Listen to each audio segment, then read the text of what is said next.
आज के इस वीडियो में हम जानने वाले हैं, बात करने वाले हैं थ्योरीज ऑफ लीडरशिप के बारे में कि नेतृत्व के सिद्धांत कौन-कौन से हैं। तो इस वीडियो में सबसे पहले हम लीडरशिप की बात करेंगे और उसके बाद हम जानेंगे कि लीडरशिप की कौन-कौन सी थ्योरीज है। तो वीडियो को आखिर तक देखिए और वीडियो कैसा लगा कमेंट करके ज़रूर बताइए।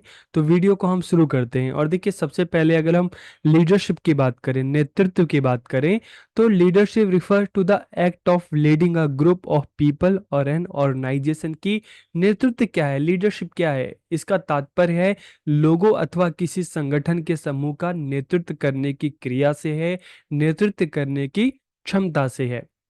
It is the ability to lead and motivate group members to achieve desired goal, कि यह वांछित उद्देश्यों की प्राप्ति के लिए समूह के सदस्यों का नेतृत्व करने और वह उत्साहपूर्वक प्रेरित करने की एक क्षमता है। तो लीडरशिप क्या है, इसको सिंपल भाषा में आप समझ सकते हो कि कोई भी ग्रुप है, ठीक है, उसके नेतृत्व करने की क्षमता, उसकी नेतृत्व करने की जो काबिलियत है, उसके नेतृत्व करने की जो प्रक्रिया है, उसे ही लीडरशिप कहा जाता है। इसके द्वारा कोई भी लीडर क्या करता है कि जो उसके संगठन का, जो उसके एक समूह का जो एक उद्देश्य होता है ना, उसको पूरा करता है। तो ये तो बात रही नेतृत्व की, लीडरशिप की। अब अगर हम इसके थ्योरीज की बात करें, तो ऐसा क्या है जो कुछ लोगों को नेतृत्व की भूमिकाओं में श्रेष्ठ बनाता है। हम अगर भारत में बात करते हैं तो यहाँ पर इतने सारे लीडर्स आए, लेकिन हम केवल क्यों कुछ ही के बारे में जानते हैं। ऐसा उनमें क्या खास है कि जो उनको बाकी से अलग बनाता है। अगर हम भारतीय क्रिकेट टीम की बात करते हैं तो देखिए यहाँ पर काफ़ी सारे कैप्टन आए, लेकिन जब हम कैप्टनसी की बात करते हैं, अच्छे कैप्टन की बात करते हैं, तो नाम केवल कुछ ही का क्यों लिया जाता है। चाहे हम सौरव गांगुली की बात करें, हम चाहे बात करें महेंद्र सिंह धोनी की बात करें, चाहे हम बात करें रोहित शर्मा की, तो नाम इनका पहले क्यों लिया जाता है। कैप्टन तो और भी सब रहे हैं। तो लीडरशिप थ्योरीज में इस बात का पता लगाया जाता है कि ऐसा क्या है जो कुछ लोगों को नेतृत्व की भूमिकाओं में श्रेष्ठ बनाता है।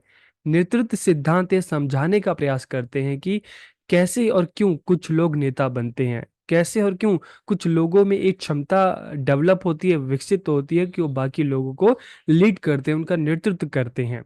ये सिद्धांत अक्सर नेताओं की विशेषताओं और व्यवहारों की पहचान करने का प्रयास करते हैं, जिन्हें लोग विभिन्न स्थितियों में अपनी नेतृत्व क्षमताओं को बेहतर बनाने के लिए अपना सकते हैं। तो यहाँ पर जो लीडर्स हैं, ठीक है, उनकी जो एक नेतृत्व शैली है उसकी भी बात की जाती है, उनकी जो लीडरशिप स्टाइल है उसकी भी बात की जाती है।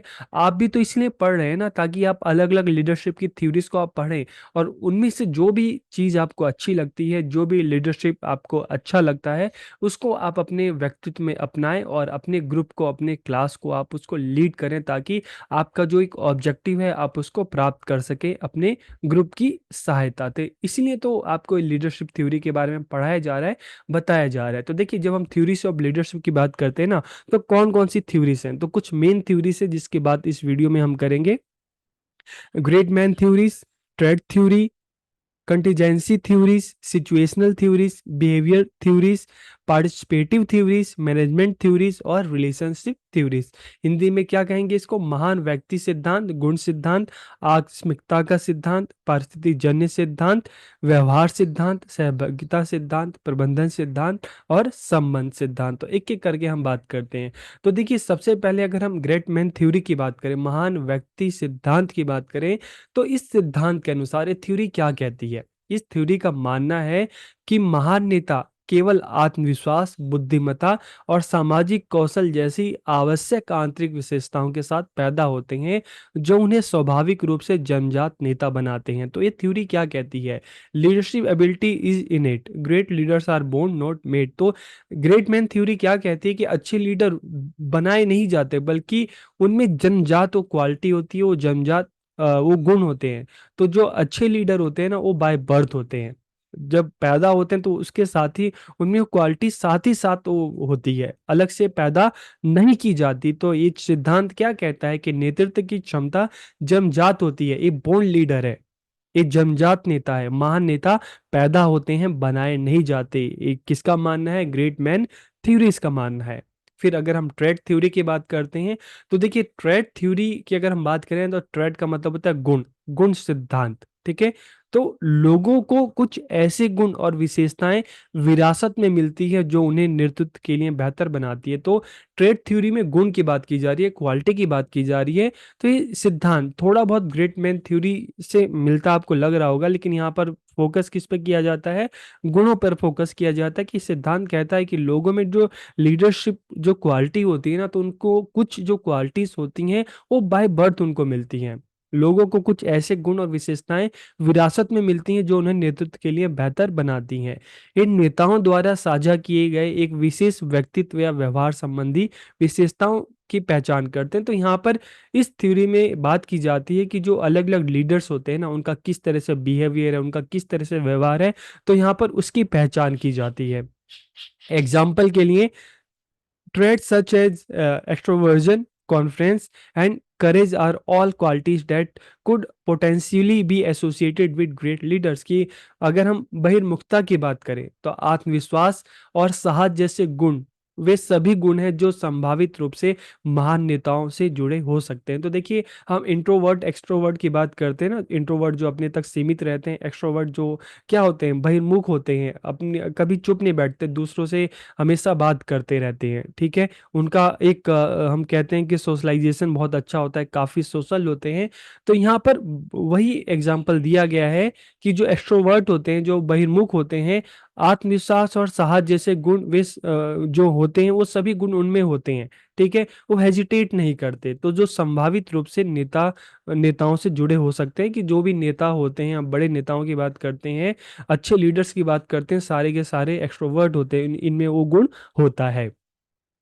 ऐसे बहुत से लोग हैं जिनमें नेतृत्व से जुड़े व्यक्तित्व लक्षण होते हैं। बहुत सारे लोग ऐसे भी होते हैं जिनमें लीडरशिप क्वालिटी तो होती है, फिर भी इनमें से कई लोग कभी नेतृत्व के पदों की तलाश नहीं करते और जिस सिचुएशन में होते हैं उसी में खुश होते हैं। आप अपने आसपास के लोगों को देखिए, ठीक है, आपको लगता है कि नहीं ये बहुत अच्छा लीडर है, ये बहुत अच्छे से लीड कर सकता है, लेकिन ये लीड नहीं कर रहा। ठीक है, तो बहुत सारे लोग ऐसे भी होते हैं जिनमें वो लीडरशिप क्वालिटी तो होती है, लेकिन वो अपनी जो उनकी जो क्षमता है, जो गुण है, उसका इस्तेमाल नहीं करते। फिर भी इनमें से कई लोग कभी नेतृत्व की पदों की तलाश नहीं करते, अपनी प्रेजेंट सिचुएशन में खुश रहते हैं। और बहुत सारे लोग ऐसे भी देखे हैं कि जिनमें प्रभावी नेतृत्व से जुड़े कुछ गुण की कमी होती है, फिर भी वे अपने समूह का नेतृत्व अच्छे से करते हैं। तो इस तरह से जो ट्रेड थ्योरी से, तो यहाँ पर गुणों की बात की जाती है कि अच्छे लीडर में कौन कौन से गुण होते हैं। अगर हम कंटीजेंसी थ्योरी की बात करें, आकस्मिकता का सिद्धांत की बात करें, तो इस सिद्धांत के अनुसार कोई भी नेतृत्व शैली सभी स्थितियों में सर्वश्रेष्ठ नहीं होती। तो इस सिद्धांत क्या कहता है, जैसे अलग अलग जो नेतृत्व की शैलियां हैं, जिसमें ऑटोक्रेटिक की बात की जाती है, डेमोक्रेटिक की बात की जाती है, और लेजिस्फेयर की बात की जाती है। ऑटोक्रेटिक का मतलब क्या है, जहां पर लीडर बिल्कुल निरंकुश होता है, अपने मन की करता है। डेमोक्रेटिक मतलब सबके साथ मिलकर डिसीजन लेता है। और लेजिस्फेयर जहाँ पे लीडर सारी जिम्मेदारी, सारी रिस्पॉन्सिबिलिटी अपने ग्रुप को दे देता है। तो अ, जो कंटीजेंसी थ्योरी की अगर हम बात करते हैं, तो इस सिद्धांत के अनुसार कोई भी नेतृत्व शैली सभी स्थितियों में सर्वश्रेष्ठ नहीं होती। अच्छे नेता अपने समूह की जरूरतों का आकलन करके स्थिति का जायजा लेने और फिर उसके अनुसार अपने व्यवहार को समायोजित करने में सक्षम होते हैं। तो अच्छे लीडर कौन से हैं? Good leaders are able to assess the needs of their group, कि जो अपनी जो ग्रुप की जो जरूरतें हैं, ठीक है, उसको जानने में सक्षम होते हैं। Take stock of the situation, जो स्थिति है उसका जायजा लेते हैं, क्या स्थिति है, and then adjust their behaviour accordingly, और अपनी ग्रुप की पहचान करके स्थिति का जायजा लेकर उसके हिसाब से अपने आप को समायोजित करते हैं। तो सफलता नेतृत्व शैली अनुयायियों के गुणों और स्थिति पर निर्भर करती है। तो यहाँ पर किसी समूह की सफलता सिर्फ लीडरशिप की बात नहीं की जा रही। ठीक है, किसी समूह की सफलता के लिए तीन चीजों की बात की जा रही है। पहला क्या है, एक अच्छी लीडरशिप तो होनी चाहिए। दूसरा कि आपका जो ग्रुप है, ठीक है, आपके जो अनुयायी हैं उनमें क्या गुण है। ठीक है, और दूसरी है किस तरह की स्थिति है।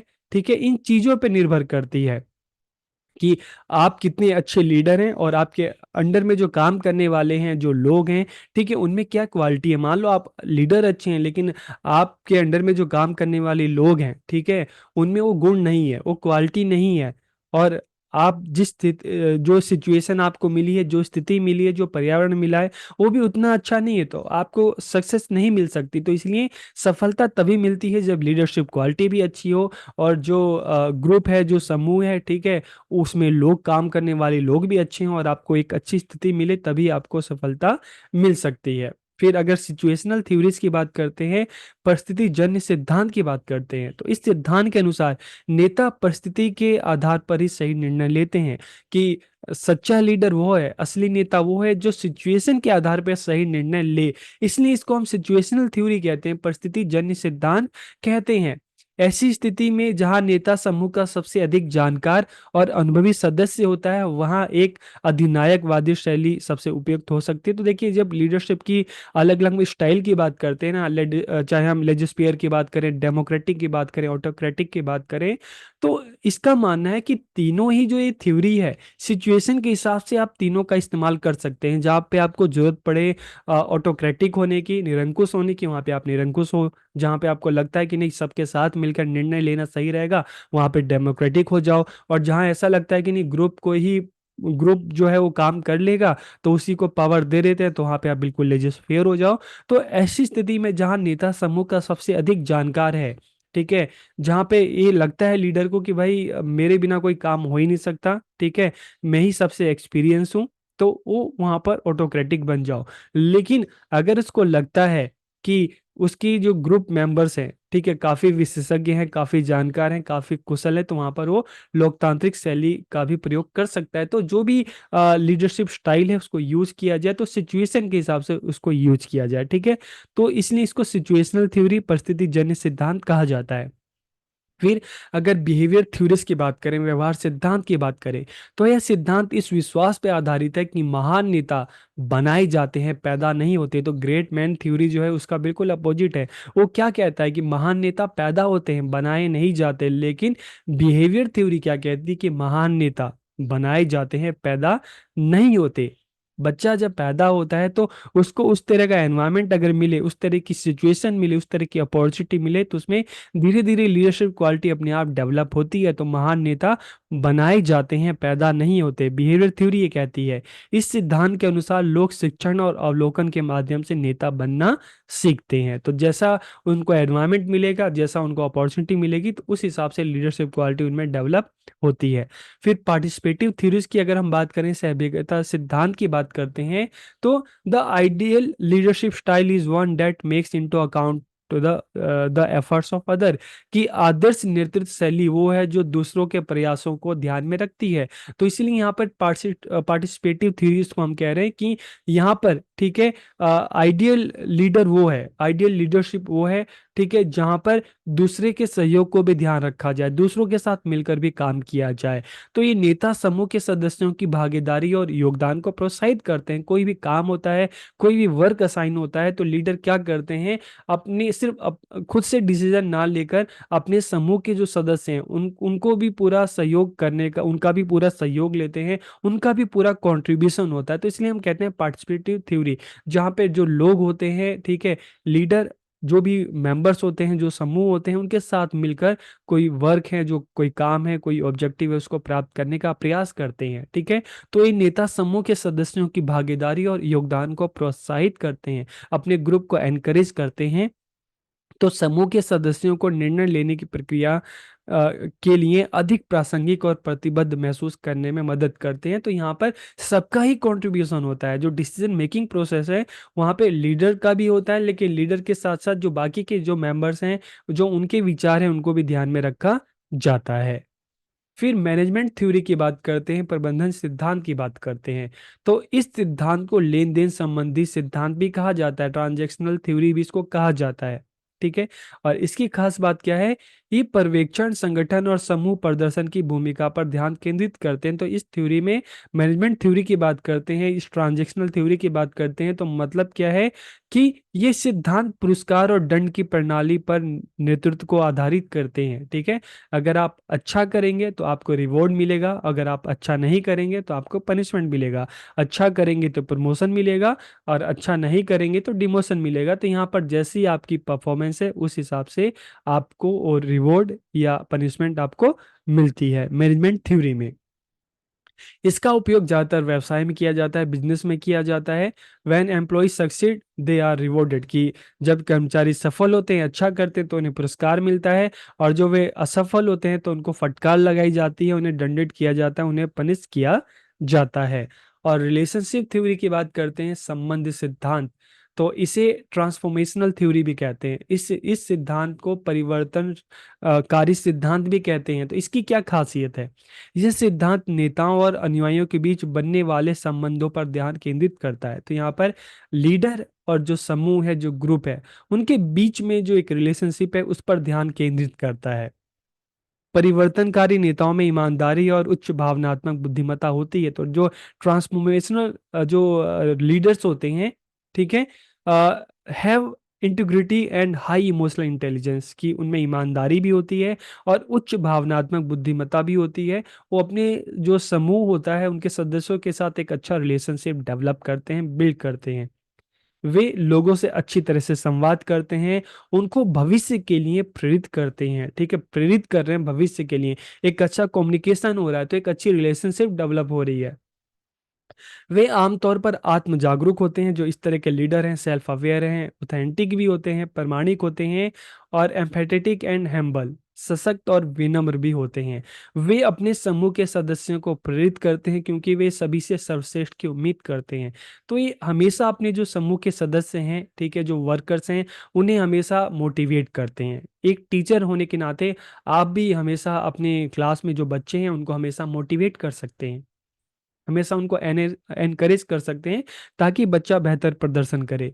वे स्पष्ट लक्ष्य निर्धारित करते हैं और उनके पास अच्छे संघर्ष संकल्प कौशल होते हैं। They set clear goal and they have good conflict resolution skill, की मतलब उनके पास ऐसे कौशल हैं, स्किल हैं, कि जो भी कॉन्फ्लिक्ट हैं, ठीक है, जो विवाद हैं, उसका आसानी से समाधान कर देते हैं ताकि सभी मेंबर्स मिलकर काम करें।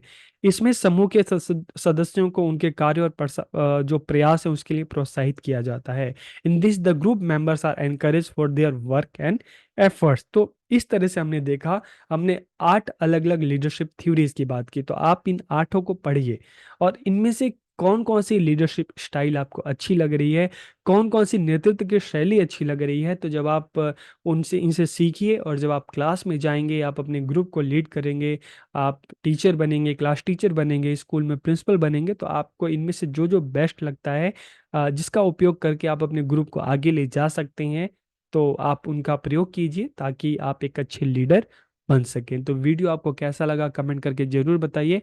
आप सबका बहुत बहुत धन्यवाद।